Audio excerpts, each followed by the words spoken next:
Am I being racist? It is a weird question, but one that I have asked myself in many situations.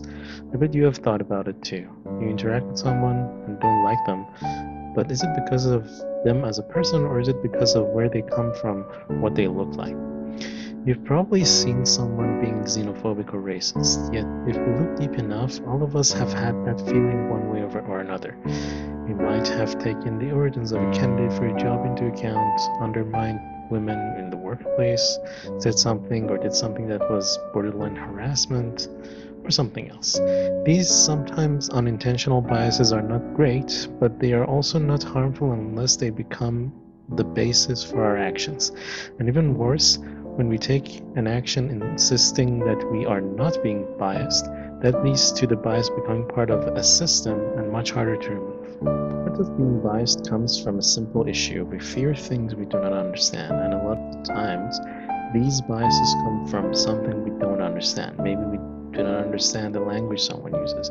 Maybe we do not know why they pray in a particular way or follow specific rituals. Maybe we do not understand the new solution that someone is proposing, as well as the old solution that we've been using. The other thing is we also fear what is different. Humans have always liked conformity when things match, and non-conformity is usually frowned upon. There's a biological need for this, as it helps us identify threats. That is why we tend to adjust our behavior to fit our surrounding, and this leads to us thinking of other communities as different. The stereotypes we have for people in the finance sector or other sectors are good examples of this in practice, where we think of them as something different than us, while they are not really different. They're just have their own set of values or customs or behaviors that are accepted in their community, but we don't kind of interact with day to day. The drama media also plays a role in this. We are shown people being extensively good or evil in movies, and that forms our worldview, so we think of people as black or white, while everything in nature exists in a continuum. And we all know from our day-to-day activities that usually people are good in some aspects and they might not be so good in other aspects. Now, when facing something different or something we do not understand, we can take two approaches. We can reject it, which is usually what leads to biases against what is different, or we can try to understand the new perspective we are facing. We might not even agree with that perspective, but understanding it helps us accept that it exists. Say you're negotiating with another group. If you do not understand why they are asking for what they are asking, there is no way for you to move forward in the negotiation. The same applies here.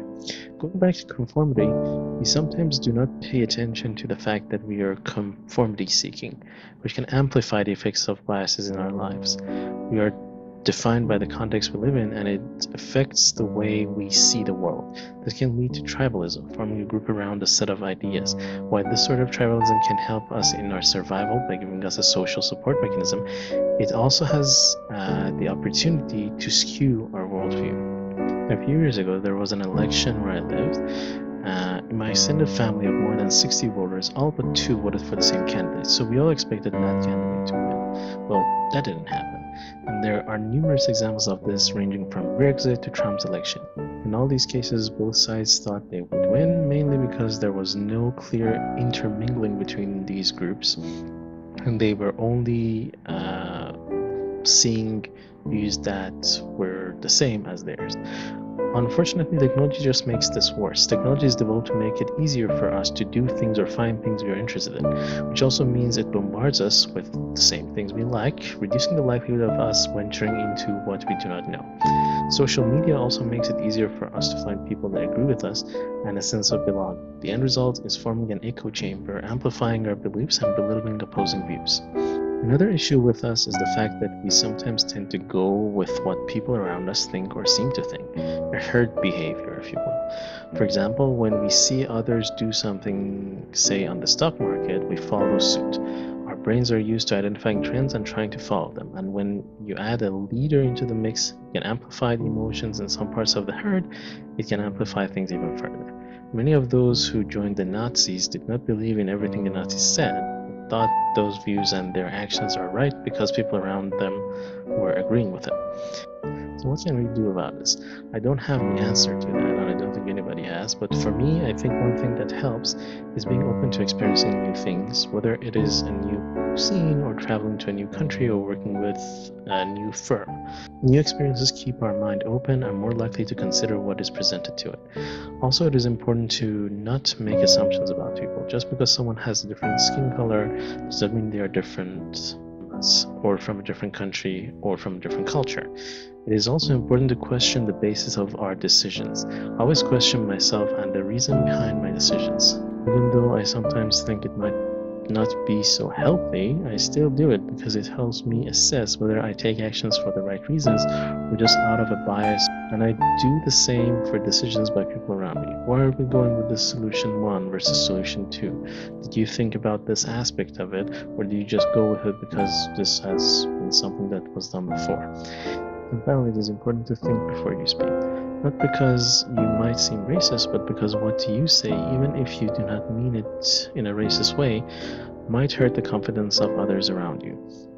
One of the things that stops women and visible minorities from growing is what they hear around them in the workplace. And granted, they also make assumptions about what they heard. They sometimes think that people are intentionally saying something, though the speaker really didn't mean the thing that they said in that specific way.